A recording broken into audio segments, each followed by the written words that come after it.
അച്ഛാ, ഓ മലബാർ മാപ്പിള ലഹള അതിനെപ്പറ്റി അച്ഛൻ്റെ അഭിപ്രായം ഒന്ന് പറഞ്ഞു. കേരളത്തെ സംബന്ധിച്ചിടത്തോളം മാപ്പിള ലഹള എന്ന് പറഞ്ഞാൽ മലബാറിൽ നടന്നതാണ്.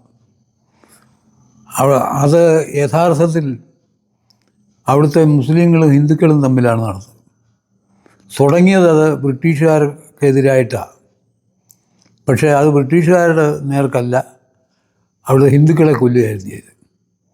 2000 ഹിന്ദുക്കൾ കൊല്ലപ്പെട്ടു. 1800 പേരെ ഒക്കെ പരിക്ക് പറ്റി, മാരകമായ പരിക്ക് പറ്റി. കൂടുതലും അതിൻ്റെ അകത്തിൽ ഈ മർദ്ദനവും കൊലപാതകവും എല്ലാം അനുഭവിച്ചത് ഹിന്ദുക്കളാണ്, അല്ലാതെ മുസ്ലിങ്ങൾക്ക് കാര്യമായിട്ടൊന്നുമില്ല. അവർ തയ്യാറെടുത്താണ് വന്നത്. ഹിന്ദുക്കൾക്ക് ആ തയ്യാറെടുപ്പില്ലായിരുന്നു. മുസ്ലിങ്ങൾ ബ്രിട്ടീഷുകാർക്കെതിരായിട്ട് സമരം നടത്തുന്നു എന്നാണ് കേട്ടത്, അല്ല ഹിന്ദുക്കൾക്കെതിരായിട്ടാണെന്ന് ഫലത്തിൽ വന്നപ്പോഴാണ് അറിയുന്നത്.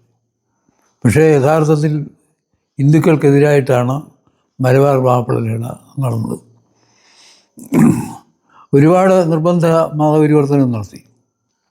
അത് സ്വാതന്ത്ര്യ സമരത്തിൻ്റെ ഭാഗമായിരുന്നില്ല. ആയിരുന്നില്ല. സ്വാതന്ത്ര്യ സമരത്തിൻ്റെ ഭാഗമാണെന്ന് ചിലർ വരുത്തി തീർക്കാൻ വേണ്ടി അത് EMS ഉൾപ്പെടെ ആ സിദ്ധാന്തം ഉണ്ടാക്കി. എങ്ങനെയെങ്കിലും മുസ്ലിങ്ങളുടെ വോട്ട് വാങ്ങിക്കാൻ വേണ്ടി അയാൾ ഉണ്ടാക്കിയതാ സ്വാതന്ത്ര്യ സമരം ആയിരുന്നു എന്ന് ഉള്ളൊരു സിദ്ധാന്തം. അങ്ങനെയല്ലായിരുന്നു.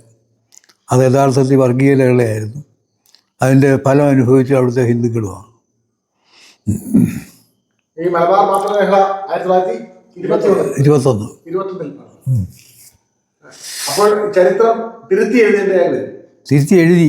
അവർ തിരുത്തി എഴുതി. മലബാർ മാപ്പിള ലഹള തുടക്കത്തിൽ ഖിലാഫത്ത് പ്രസ്ഥാനം ആയി തുടങ്ങി, ശാന്തി സമര പ്രസ്ഥാനമായിട്ട് തുടങ്ങി. പിന്നീട് അതൊരു വർഗീയ ലഹളയുടെ സ്വഭാവം ആർജിച്ചു. അത് നിർബന്ധിത മതപരിവർത്തനം, മതപരമായ കാരണങ്ങൾ കൊണ്ടുള്ള കൊല ഒക്കെ നടന്നിട്ടുണ്ട്. അത് അംബേദ്കർ, പിന്നെ ചേറ്റൂർ ശങ്കരൻ നായർ ഒക്കെ എഴുതിയിട്ടുണ്ട്. KP കേശവൻ്റെ കഴിഞ്ഞ കാലം എന്ന ആത്മകഥാ ഗ്രന്ഥത്തിലും അത് പറയുന്നുണ്ട്. അതങ്ങനെ തന്നെയാണ് ഒരു 70കൾ വരെ കഴിഞ്ഞിരുന്നത്. ഇടയ്ക്ക് മാർക്സിസ്റ്റ് ഹിസ്റ്റോറിയൻസ് ഡോക്ടർ M ഗംഗാധരൻ്റെ തീസിസിലാണ് ഇത് ഒരു കാർഷിക വിപ്ലവമായിട്ട് കരുതാം എന്ന മട്ടിൽ ഒരു അവതരിപ്പിച്ചത്. പിന്നീട് അത് കാർഷിക വിപ്ലവമായി കൊണ്ടു നടക്കുകയാണ്. പല രാഷ്ട്രീയ കാരണങ്ങളാൽ കാർഷിക വിപ്ലവം എന്ന ഒരു ലേബലാണ് അതിന് ചാർത്തി കൊടുത്തത്. പക്ഷേ വാസ്തവത്തിൽ അതൊരു വർഗീയ ലഹളയായിരുന്നു. നിർബന്ധിത മതപരിവർത്തനവും മതപരമായ കാരണങ്ങൾ കൊണ്ട് കൊലയുള്ളതിനെ കാർഷിക വിപ്ലവമായി പറയാൻ ഒക്കത്തില്ല. അപ്പോൾ അത് ഒരു മാർക്സിയൻ സിദ്ധാന്തത്തിന് നിരക്കുന്ന രീതിയിൽ ആ സംഭവത്തെ ഒന്ന് റീകാസ്റ്റ് ചെയ്യുക. അതിന് രാഷ്ട്രീയമായ കാരണങ്ങളുണ്ട്, സൈദ്ധാന്തികമായ കാരണങ്ങളും ഉണ്ട്. യഥാർത്ഥത്തിൽ ഇത് ഹിന്ദു വിരുദ്ധമായ ഒരു ലഹളയായിരുന്നു. ആയിരുന്നു. തുടക്കത്തിൽ ശാന്തി സമര പ്രസ്ഥാനത്തിൻ്റെതായി തുടങ്ങിയതാണ്, ഖിലാഫത്ത് പ്രസ്ഥാനമായിട്ട് തുടങ്ങിയതാണ്. അപ്പോൾ കോൺഗ്രസ്സുകാരും സഹകരിച്ച് തുടങ്ങിയതാണ്. പക്ഷേ അത് ഫലത്തിൽ ഒരു വർഗീയ ലഹളയെ തീരുക ചെയ്തത്.